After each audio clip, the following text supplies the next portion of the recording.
Hi hello another day of my baking recipe. So இன்றைக்கி வந்து 2 kg chocolate sponge recipe தான் பார்க்க போகிறோம். ஸோ இதுக்கு 10 inch 10 எடுத்திருக்கேன் அண்ட் 250 ml கப்பில் மெஷர்மெண்ட். ஸோ உங்களுக்காக தான் நான் வந்து மெஷர்மெண்ட்டு அந்த இதுலேயே மெஷர் பண்ணி எடுத்திருக்கேன். ஸோ அண்ட் மெஷர்மெண்ட்ஸும் நான் மேலே டிஸ்கிரிப்ஷன் கொடுக்குறேன். ஸோ 250 ml கப்பில் 300 grams மைதா எடுத்திருக்கேன். உங்களுக்கு வேணும்னா வீட் ஃப்ளார் ஆட் பண்ணிக்கலாம். அண்ட் இது ஜெல் யூஸ் பண்ணி பண்ணுறேன். அண்ட் எனக்கு சுகர் வந்து 300 grams சேம் குவான்டிட்டியில் எடுத்திருக்கேன். உங்களுக்கு வேணும்னா 1 kgக்கு எல்லாமே ஆஃப் இன்டோ கேல்குலேட் பண்ணி நீங்கள் கேல்குலேட் பண்ணி எடுத்துக்கோங்க. தென் இது கூட ஆயில் வந்து 150 ml ஆயில் நான் எடுத்திருக்கேன், ரீஃபைண்ட் ஆயில். ஸோ நான் ஒரு 8 kg பேஸ் பண்ணேன் இன்றைக்கி. எனக்கு ஒரு 3 tier கேக் ஆர்டர். ஸோ அதுக்காக பண்ணும்போது இதை 2 kg வந்து நான் ரெசிப்பியாக எடுத்திருந்தேன். ஸோ கொஞ்சம் யூஸ்ஃபுல்லாக இருக்கும் அப்படின்னு சொல்லிட்டு. ஸோ பிகாஸ் ஜெல் யூஸ் பண்ணுறதுல நிறைய மெத்தட் இருக்குது. ஸோ அதுக்காக நான் எடுத்தேன். ஆனால் வெனிலா எசன்ஸில் 2 ஃப்ளேவர் 2 பிராண்டில் எடுத்திருக்கேன். ரெண்டுமே கொஞ்சம் டிஃப்ரெண்ட் வேரி ஆகும், அதனால் எடுத்திருக்கேன்.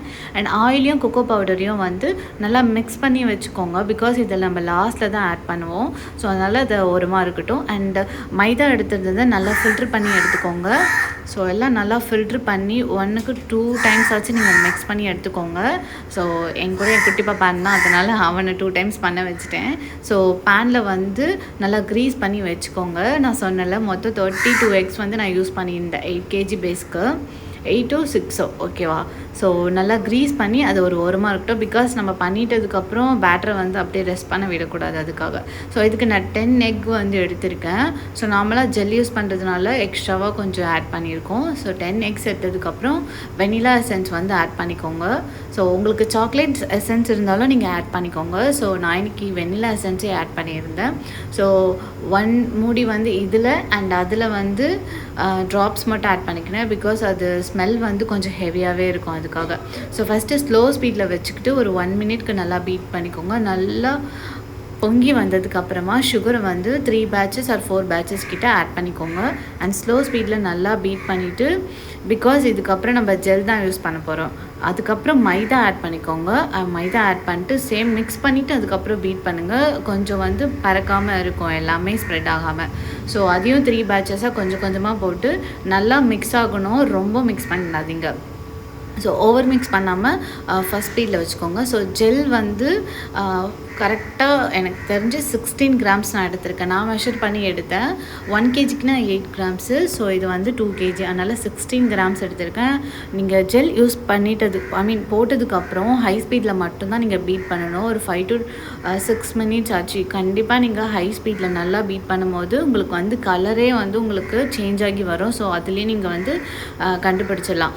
தென் அதுக்கப்புறமேட்டுக்காக தான் நீங்கள் வந்து oil and cocoa powder mix பண்ண மிக்சரை வந்து நீங்கள் ஆட் பண்ணணும். ஸோ இதை வந்து ஆட் பண்ணிவிட்டு ஃபஸ்ட்டு ஸ்பீடில் ஒரு 1 minute தான் நீங்கள் பீட் பண்ணணும். ஓவர் பீட் பண்ணக்கூடாது இதுக்கப்புறமேட்டுக்கா. ஸோ ஜஸ்ட் எல்லாம் மிக்ஸ் ஆகணும். அடியில் மெயினாக இருக்கும். ஸோ நீங்கள் வந்து கீழே வரைக்கும் வச்சு நீங்கள் பீட் பண்ணிக்கோங்க.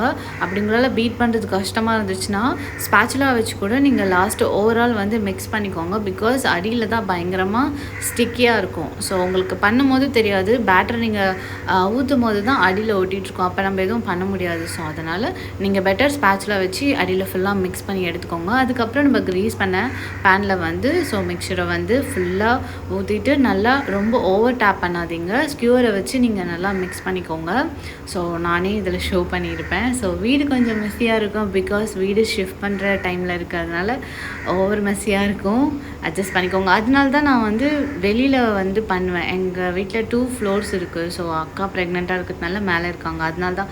இல்லைன்னா நான் ஆக்சுவலாக மேலே தான் பண்ண வேண்டியது. அது இல்லாததுனால தான் வெளியில் பண்ணிகிட்ருக்கேன். ஸோ எல்லாம் கூடிய சீக்கிரம் சரியாயிடும். ஸோ எல்லாமே பண்ணிவிட்டு நல்லா பார்த்தீங்கன்னா இப்படி மிக்ஸ் பண்ணிக்கோங்க. ஓவர் டேப் பண்ணாமல் ஜஸ்ட் அப்படி ஷேப் வந்து கரெக்டாக ஈவனாக இருக்கணும். ஸோ பேக் பண்ணி 180 degree Celsiusல 10 minutesக்கு ப்ரீ ஹீட் பண்ண அவனில் 30 to 40 minutes. ஒரு ஓவன் ஒரு டைம் இருக்கும். நான் அப்பப்போ வந்து செக் பண்ணுவேன். ஸோ இந்த கத்தியை ஏன் காட்டுறேன்னா, தெய்வமே யாரெல்லாம் எனக்கு கட்டர் அன்ஈவனாக இருக்குது அப்படி கேக் சொன்னீங்களோ, நான் வந்து கட்டர் வாங்கிட்டேன். ஆக்சுவலாக சூப்பராக கட் ஆகிடுச்சு. பேக் பண்ணதும் பார்த்திங்கன்னா எனக்கு இதில் வந்து 3 slides கிட்ட நம்ம கட் பண்ணிக்கலாம். நான் 2 slide பண்ணேன். பிகாஸ் இது வந்து நான் கேக்குக்கு பண்ணுறேன். ரொம்ப சின்னதாக இருந்தால் ஃபுல்லாக டேமேஜ் ஆகும். அதனால் நல்லா திக்காக இருக்கும்ன்ட்டு பண்ணேன். ஸோ இதை வச்சு நான் என்ன கேக் பண்ணேன் அப்படின்ட்டு நெக்ஸ்ட் வீடியோவில் ஷார்ட்ஸில் போட்டுறேன். ஸோ கண்டிப்பாக அதை பாருங்கள்.